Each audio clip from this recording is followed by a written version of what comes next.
politicization of the politics today? I don't have an answer for that question. Okay. But it is, see, Eisenhower was president, and Sam Rayburn, who I knew, was the Speaker of the House, and Lyndon Johnson was Majority Leader of the Senate. And they got along very well, and they all worked together and so forth. No one got what they wanted. Even with Reagan, we had a functioning government. So I don't know what the answer is. That's above my pay grade.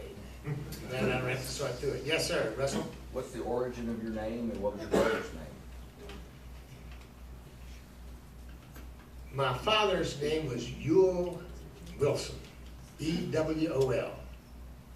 It was his mother's maiden name spelled backwards, Lau. So along the way, no one ever being able to remember Ewell Wilson, he nicknamed himself Jack. So when my older brother was born, he was named Jack Wilson.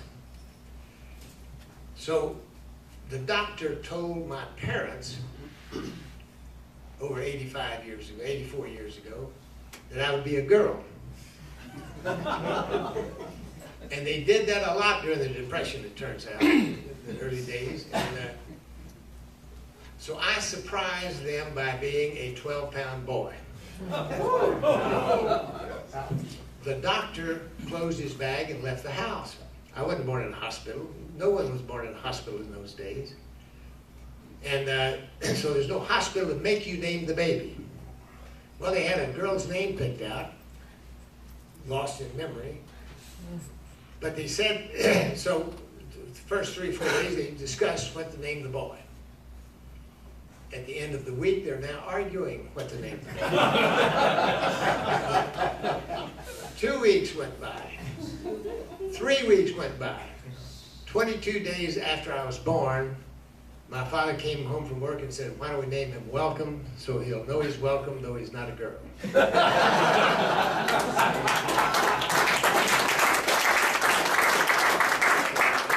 that's what they did, and I have no complaints. By the way, there's Welcome Jr., and if Welcome Jr. sounds like young, he's 61 years old.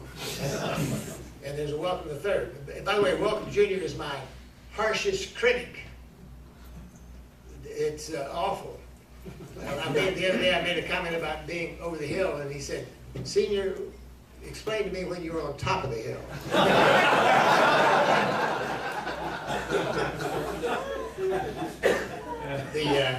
And then I came in one day and I said, Welcome, have you heard my last speech? He said, I certainly hope so.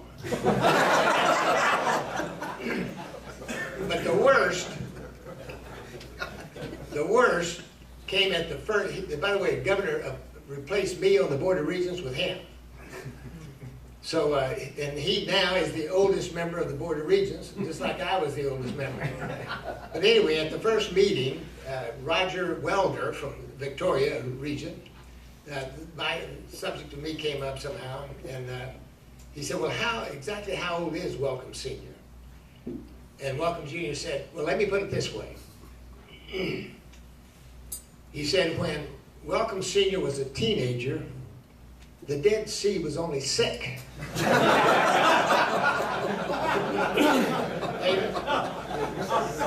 you answer these in this order?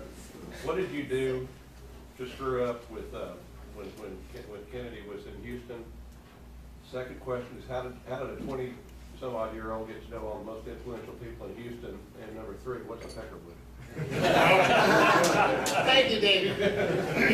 All right, the first one, when the president arrived in Air Force One at the airport, the night before he was assassinated, I had told Johnny Goin to go get Ralph Yarbrough off of Air Force One and take him over and put him in the limousine with LBJ, who had arrived earlier on Air Force Two.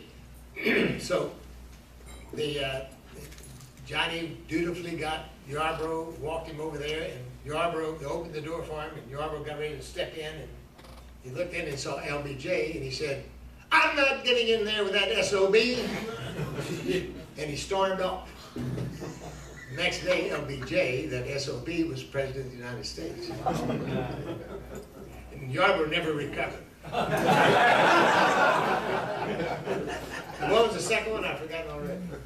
how did somebody in their twenties get to know the 5 most important people? Politics. When I was in my 20s, I volunteered to raise money for elected officials. Judge Roy Hoffines was mayor of Houston.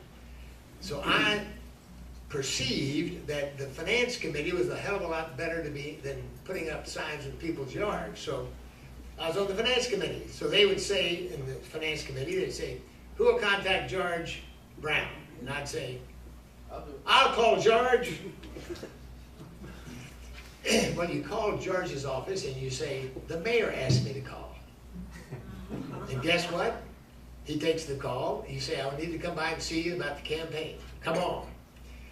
So in a very short period of time, I got to know Gus Wortham.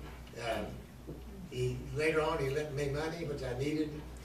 Jim Elkins, all of the top leaders of Houston, Stuart Morris, only because of being involved in financial part of fundraising for political campaigns. What was the last question? What's a Peckerwood? In the 1850s, in Fort Bend County, and by the way, remember in Texas or in any place, everything was local. There was very little information outside of your neighborhood. But in Fort Bend County, there were two political parties. One was the Do-Nothings, and the other one was the Peckerwoods. And one of them was in favor of seceding, Texas seceding from the Union, and the other one was against it. And now I don't even remember which one it was, although I was there at the time.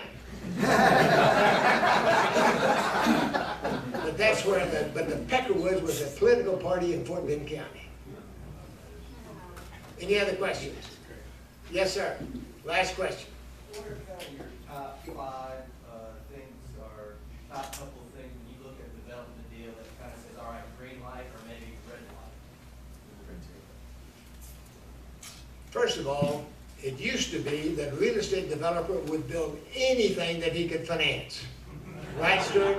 If you could finance it, you built it, you didn't care. And the perfect example is the Heritage Plaza downtown. Rusty Wortham had it financed, and we're going into the oil is selling it for $10 a barrel, and he starts building a 40-story office building. Harold Forbes apartment project. I told them both, I said, guys, the world is coming to an end and you're starting a huge project. And both of them said, no, we figured it out, we got the market, and by the time we open, blah, blah, blah, and whatever. And of course, they both lost their buildings. But, but finance is the most important thing. And thank heavens in Houston, Texas, we're a lot more clever than that. But it's very sophisticated these days. For example, we dropped a contract on a building in Dallas last week, $12 million. Why? Because we were applying Houston standards. And we didn't realize that the tenant was paying $2.70 per square foot above the market. So now when his 10-year lease leaves, he's going to say, lower my rent or I'm leaving. So so it's a lot more complicated now, and the information is what everybody needs. Can I? No, please, you told me to stand up. Yeah. I tell you that, I just wanted to tell you. yeah, if you gotta go, it's okay, but he's here for the duration, and so let's just keep on going. I want to conclude with a story. I was at the Riverhouse Country Club about 2 weeks ago, and I ran into my old friend, Dr. Red Duke. Who knows Red Duke? Great guy, whatever.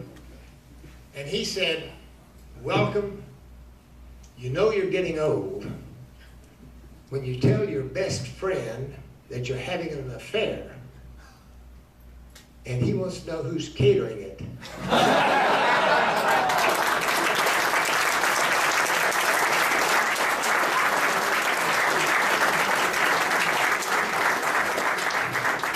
Well, thank you so much. I think we heard something special today. I don't know about y'all, but having Welcome here and Stuart and John Walsh, I mean, we got hundreds of years of experience in developing Houston itself. I mean, I'm amazed. I mean, I got chills a couple times with some of the stories he said. So anyway, Cren, we're glad y'all are here. We're always looking for new members. We'd love to have some shooters. Come see us next time. If you're not on our email list, drop us a card, give me a card, and love to see you again. Let's give Welcome one more hand.